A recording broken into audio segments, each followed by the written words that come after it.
Hey everybody, it's Jason Blaha here, and it's time for another Breakfast with Blaha. Today I'm having, you guys guessed it, Greek yogurt, frozen cherries, almond butter. All right, let's talk about asking for advice on the internet about one of your lifts. Something I get a lot. And the absurdity of it is that when people ask you for advice and they don't have any videos uploaded anywhere. You know how ludicrous that is? Because I see the same thing in some of the training groups and coaching groups that I'm in. You'll see people do the same thing, and everyone's like, you need to upload video. And a lot of those groups tell you in the little titles and everything else, if you want lifting advice, upload a video.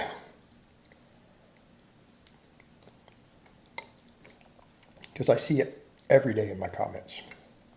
Hey, coach, this is where my sumo deadlift sticks. This is where my conventional deadlift sticks. My background's on my sumo deadlift. It doesn't hurt. Where's my weak link? Like, what's my weak point in the exercise? Which muscles do I need to bring up? How in the fuck should I know? I can't even see your lift. The absurdity. You typed some words and you want me to interpret the movement pattern of a complex barbell movement in your body based upon a sentence that you typed.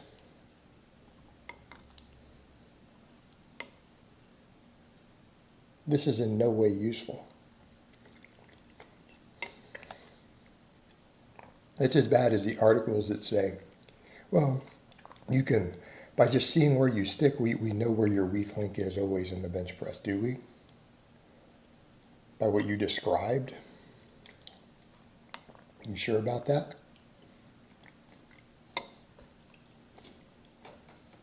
Because I don't think you can do that.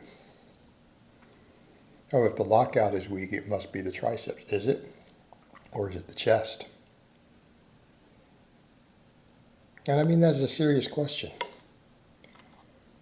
How do you know that it's the triceps? Just because it's slow at the lockout? That can be a chest weakness. You don't think the triceps help off the bottom? You don't think the chest helps at the top?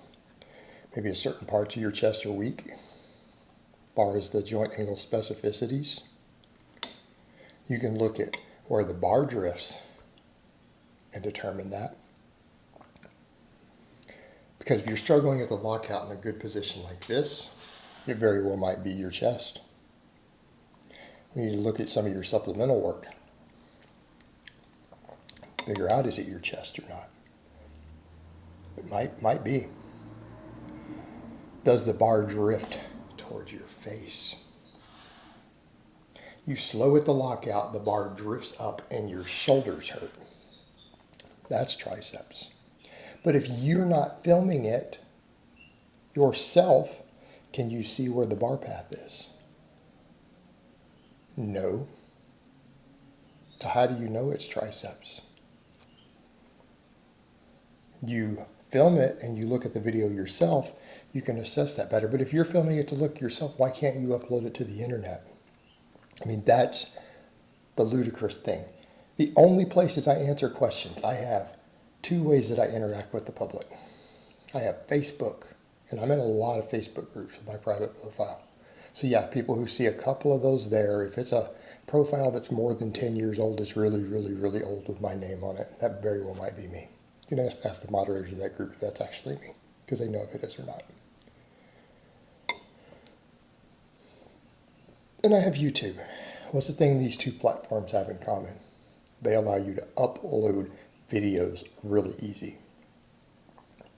Was something I said before, other videos, that if you're not filming yourself, you are leaving so many gains on the table. You're actually going to have to spend more money on coaching just because you don't film yourself. I make thousands of dollars because people couldn't bother to film themselves.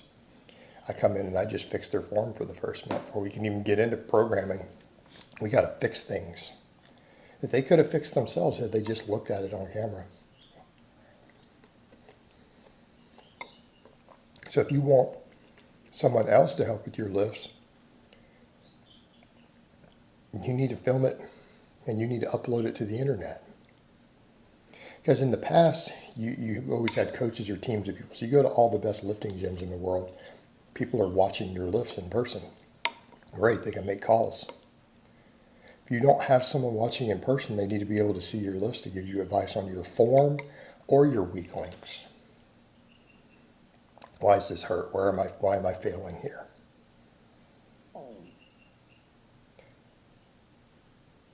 As I've said before, in my era, when I was younger, we didn't have cameras. Right? You guys today are in a technological panacea. We all walk around with supercomputers with HD cameras in our pocket. That's amazing. You can film your workouts. You could film any lift that you do. You can just set your camera down and film it. And in 30 seconds, you can send it to the internet. We didn't even have cameras. Our cameras were like this big when I was starting out lifting. Would have taken up your whole gym bag. And we didn't have a way to store footage. Right? Our hard drives weren't even big enough to keep all the footage.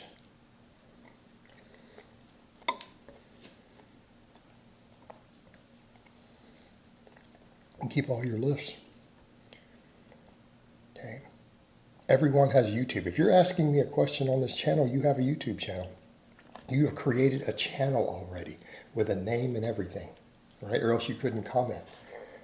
There's a video upload button. You can take your smartphone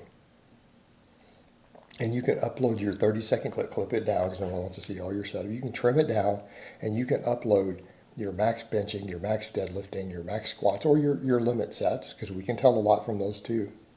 You do a hard 5-rep set and form breaks down, we know a lot about what's going on. You can upload it right there to your channel. So when you come over and you ask someone, hey, what's going on with my lift? You'll have it there for someone to see, because I can't tell you something off your words. It's probably not going to be useful.